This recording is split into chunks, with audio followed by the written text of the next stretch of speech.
الحمد للہ وکفا والصلاة والسلام علی سید الانبیاء۔ قرآن حکیم کلاس کے طلباء و طالبات، السلام علیکم ورحمۃ اللہ وبرکاتہ۔ ماہ رمضان اور عید الفطر کی تعطیلات کے بعد آج ہم انشاءاللہ سورۃ الانعام کی آیت نمبر 136 تا 140 5 آیات کو سمجھیں گے، جن میں مشرکین عرب کی باطل رسومات کا بیان ہے۔ صحیح بخاری میں ابن عباس رضی اللہ تعالی عنہما کا فرمان ہے کہ جو کوئی مشرکین عرب کی جہالتوں کو معلوم کرنا چاہے نا، وہ ان آیات کا مطالعہ کرے۔ لیکن اس میں اتنی تلقین ضرور کروں گا کہ ان آیات کا مطالعہ صرف مشرکین عرب کی جہالتوں کو معلوم کرنے کے لیے نہیں، بلکہ یہ سوچ کر کریں کہ یہ حماقتیں اور جہالتیں کسی بھی شکل میں اگر میرے اندر ہوئیں تو میں فوراً ترک کر دوں گا۔ تو اب دیکھیے آیت نمبر 136 کی طرف، وَجَعَلُوا لِلَّهِ مَا زَرَعَ مِنَ الْحَرْثِ وَالْأَنْعَامِ نَصِيبًا، جو کھیتی اور چوپائے اللہ نے پیدا کیے انہوں نے اس میں ایک حصہ اللہ کے لیے مقرر کیا اور ایک حصہ اللہ کے شریکوں کے لیے۔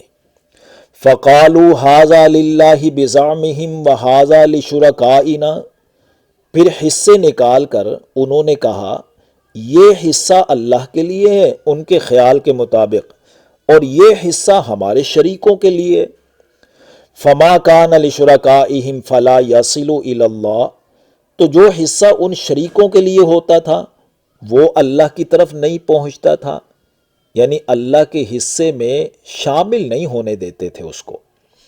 وَمَا كَانَ لِلَّهِ فَهُوَ يَصِلُ إِلَى شُرَكَائِهِمْ، اور جو حصہ اللہ کے لیے نکالا تھا وہ پہنچ جاتا تھا ان کے شریکوں کی طرف، یعنی اللہ کا حصہ کسی بھی وجہ سے شریکوں کے حصے میں شامل ہو جاتا تو وہ شامل ہونے دیتے تھے۔ فرمایا اللہ نے سَاءَ مَا يَحْكُمُونَ، بہت ہی برا ہے جو وہ فیصلہ کرتے ہیں۔ اب اگلی آیت میں ان کی ایک اور غلط رسم کو دیکھیے، وَكَذَلِكَ زَيَّنَ لِكَثِيرٍ مِّنَ الْمُشْرِكِينَ قَتْلَ أَوْلَادِهِمْ شُرَكَاؤُهُمْ، اور اسی طرح ان کے شرکاء نے بہت سے مشرکین کے لیے مزین کر دیا اپنی اولاد کو قتل کرنا۔ قرآن و سیرت کے مطالعے سے 3 چیزیں سامنے آتی ہیں جن کو بنیاد بنا کر وہ اپنی اولاد کو قتل کرتے تھے۔ ایک تو یہ کہ وہ باطل معبودوں کی خوشنودی حاصل کرنے کے لیے بھی اپنی اولاد کو قتل کر دیتے تھے، ذبح کر دیتے تھے، اور دوسرا مفلسی کے ڈر سے کہ کھلائیں پلائیں گے کہاں سے۔ سورہ بنی اسرائیل کی آیت نمبر 31 میں جو خشیت املاق ان کے الفاظ آئے ہیں نا، وہ اسی طرف اشارہ کر رہے ہیں۔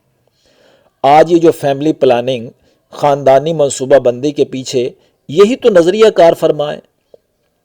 اور تیسری وجہ یہ تھی کہ وہ بیٹی کی پیدائش کو باعث شرمندگی سمجھتے ہوئے اس کو زندہ درگور کر دیا کرتے تھے، جس کو ہم پڑھیں گے انشاءاللہ سورہ زخرف کی آیت نمبر 17 میں۔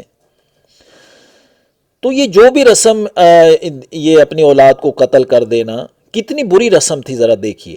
لیکن چونکہ رسم تھی نا، تو لوگوں کے لیے رسموں پر عمل کرنا انتہائی آسان بھی ہوتا ہے اور لوگ اس کو ضروری بھی سمجھتے ہیں۔ اس لیے درست اعمال کو اپنی رسمیں بنائیے تاکہ درست کاموں پر عمل کرنا سب کے لیے آسان ہو جائے۔ بہرحال اللہ فرما رہے ہیں کہ ان کے شریکوں نے بہت سے مشرکین کے لیے اپنی اولاد کو قتل کرنا خوشنما فعل بنا دیا۔ آگے فرمایا لِيُرْدُوهُمْ وَلِيَلْبِسُوا عَلَيْهِمْ دِينَهُمْ، تاکہ وہ ان کو بہکا کر برباد کر دیں اور مشتبہ کر دیں، خلط ملط کر دیں ان پر ان کا دینی طریقہ۔ ظاہر ہے جب دینی طریقہ خلط ملط مکس ہو جائے گا تو پھر ہمیشہ ہی غلط کاموں میں مبتلا رہیں گے اس کو صحیح سمجھتے ہوئے۔ اچھا دیکھیے، ایک تو انسان کی ہلاکت و بربادی یہ ہے نا کہ وہ دین اسلام کی پیروی نہ کرے، لیکن یہ ہمیشہ یاد رہے گا آپ کو کہ اس سے بڑی ہلاکت اور بربادی یہ ہے کہ دین کے نام پر وہ کام کیے جائیں جو کام دین اسلام کی طرف سے مقرر ہی نہیں کیے گئے بلکہ دین میں جرم قرار دیے گئے ہوں۔ آگے فرمایا وَلَوْ شَاءَ اللَّهُ مَا فَعَلُوهُ، اور اگر اللہ چاہتا تو وہ ایسا نہ کر سکتے، یعنی اگر اللہ زبردستی کرتا تو کسی کی کیا مجال تھی، کسی کو بہکا سکتا یا کوئی بہک جاتا، جیسے فرشتوں کی تو کوئی مجال نہیں ہے۔ چونکہ دنیا ہے نا، انسان کو عمل و ارادے کی آزادی حاصل ہے اور اس کا مقصد ہے آزمائش کرنا، تو ایسے لوگ برے اعمال کر کے سمجھتے ہیں کہ ہم جو کچھ کر رہے ہیں ٹھیک کر رہے ہیں۔ فَذَرْهُمْ وَمَا يَفْتَرُونَ، تو چھوڑ دیجئے ان کو بھی اور اس کو بھی جو یہ افطرا باندھ رہے ہیں، یعنی جب تک ان کو ہماری طرف سے زندگی کی مہلت حاصل ہے اس وقت تک ان کو خلاف دین یا دین کے مطابق کام کرنے کے مواقع حاصل رہیں گے، لیکن جو ہی مہلت ختم ہوگی ان کو انتہائی بھیانک نتائج کا سامنا کرنا ہوگا۔ آگے فرمایا وَقَالُوا هَٰذِهِ، اور وہ یہ بھی کہتے ہیں انعام و حرث حجر، کہ یہ مخصوص مویشی اور کھیت ممنوع ہیں، لا يطعمها الا من نشاء بزعمهم، اس کو کوئی نہیں کھا سکتا مگر صرف وہی جن کو وہ اپنے گمان کے مطابق چاہیں۔ انہوں نے اپنے گمان کے مطابق طے کر رکھا تھا کہ جو جانور اور کھیت ہم بتوں کے لیے مخصوص کر دیں اس کو کوئی نہیں کھا سکتا۔ کچھ مخصوص کردہ جانوروں کے نام قرآن میں مذکور ہیں جن کا تذکرہ سورۃ المائدہ 103 میں ہم پڑھ بھی چکے ہیں، بحیرہ، صائبہ، وسیلہ، حام وغیرہ۔ وہ آیت اس طرح تھی نا کہ ما جعل اللہ من بحیرۃ ولا صائبۃ ولا وسیلۃ ولا حام، نہیں مقرر کیا تھا اللہ نے کسی بحیرہ کو، نہ صائبہ کو، وسیلہ اور حام کو۔ تو سورۃ الانعام کی یہ زیر مطالعہ آیت میں بھی بِزَعْمِهِمْ کا جو لفظ استعمال کیا، اس نے واضح کر دیا کہ مشرکین نے یہ کام اپنے زعم، گمان، خیال کے مطابق کیے تھے، اللہ کی طرف سے ان کے پاس کوئی دلیل نہ تھی۔ عام میں سے جو کوئی ان جانوروں کے بارے میں مزید تفصیلات حاصل کرنا چاہتا ہو تو وہ سورۃ المائدہ کا کلپ نمبر 29 سماعت کرے۔ آپ اگر معاشرے کا جائزہ لینے کی صلاحیت رکھتے ہیں تو آپ کو معلوم ہوگا کہ ہمارے معاشرے میں بھی نام نہاد مسلمان ایسے مشرکانہ افعال میں مبتلا نظر آتے ہیں۔ آگے فرمایا وَأَنْعَامٌ حُرِّمَتْ ظُهُورُهَا، اور کچھ مخصوص مویشی ہیں جن کی پیٹھیں حرام کر دی گئیں، یعنی مشرکین جو جانور بتوں کے لیے مخصوص کر دیتے نا، ان کی پیٹھوں پر نہ خود سوار ہوتے نہ ان پر بوجھ لاتے، یعنی انہوں نے مخصوص جانوروں پر سواری اور بار برداری حرام قرار دے دی تھی۔ آگے فرمایا وَأَنْعَامٌ لَا يَذْكُرُونَ اسْمَ اللَّهِ عَلَيْهَا، اور کچھ مخصوص مویشی ہیں جن پر وہ اللہ کا نام ہی نہیں لیتے۔ اس کے دو مفہوم ہیں، ایک تو یہ کہ مشرکین ذبح کے وقت ان جانوروں پر اللہ کا نام نہیں لیتے تھے بلکہ بتوں کا نام لے کر ذبح کرتے تھے، اور دوسرا مفہوم یہ ہے کہ اللہ کے نام کا ذکر، یہ اس سے مراد نیک اعمال ہیں، کیونکہ ہر نیک عمل اللہ کا نام لے کر کیا جاتا ہے نا، تو اس صورت میں مفہوم ہوگا کہ نیک عمل کرنے کے لیے بھی ان جانوروں پر سوار نہیں ہوتے تھے۔ تو فرمایا اللہ نے آگے افتراء علیہ، اس اللہ پر جھوٹ باندھتے ہوئے۔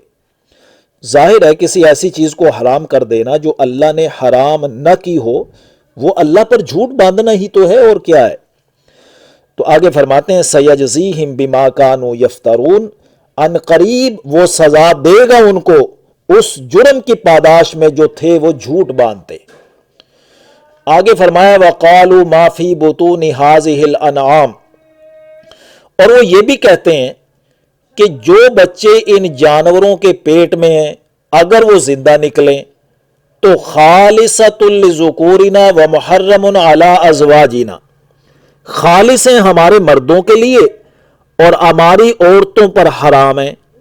وَإِن يَكُن مَيْتَةً فَهُمْ فِيهِ شُرَكَاء، اور اگر نکلنے والا بچہ مردہ ہو تو مرد اور عورتیں سب شریک ہیں۔ یعنی اس بات کو یوں سمجھ لیجئے کہ بتوں کے لیے مخصوص کردہ جانوروں کے پیٹ سے اگر بچہ زندہ برآمد ہو تو صرف مردوں کے لیے حلال ہوگا اور عورتوں کے لیے حرام ہوگا، اور اگر بچہ مردہ نکلے تو مرد و عورت سب کھا سکتے ہیں۔ تو اللہ نے اس پر آگے فرمایا سَيَجْزِيهِمْ وَصْفَهُمْ، ان قریب اللہ جزا دے گا، بدلہ دے گا ان کو ان کی غلط بیانی کا۔ مطلب یہ ہے کہ مذکورہ حلال و حرام کی نسبت جو یہ اللہ کی طرف کر رہے ہیں، اللہ اس کی سزا ان کو دے گا۔ انہ حکیم علیم، بے شک وہ حکمت والا ہے، جاننے والا ہے۔ اب اگلی آیت پچھلی 4 آیات کے خلاصے کے طور پر ہے کہ ایسے لوگوں کا انجام یقینی خسارہ ہے۔ قد خسر الذین قتلوا اولادہم سفہا بغیر علم، بے شک خسارے میں رہے وہ لوگ جنہوں نے اپنی اولاد کو قتل کر ڈالا جہالت کی وجہ سے، بغیر علم کے۔ وَحَرَّمُوا مَا رَزَقَهُمُ اللَّهُ افْتِرَاءً عَلَى اللَّهِ، اور حرام کر دیا اس کو جو اللہ نے ان کو عطا کیا تھا اللہ پر جھوٹ باندھتے ہوئے۔ قَدْ ضَلُّوا وَمَا كَانُوا مُهْتَدِينَ، واقعی وہ راستے سے بھٹک گئے اور نہ ہوئے وہ کبھی راستے پر چلنے والے۔ تو یہ ہو گئیں وہ 5 آیات مکمل جن میں مشرکین کی جہالتوں اور باطل رسموں کو بیان کیا گیا۔ اللہ ہمیں ایسی باطل رسموں اور غیر شرعی طریقوں سے اپنی حفاظت میں رکھے، آمین یا رب العالمین۔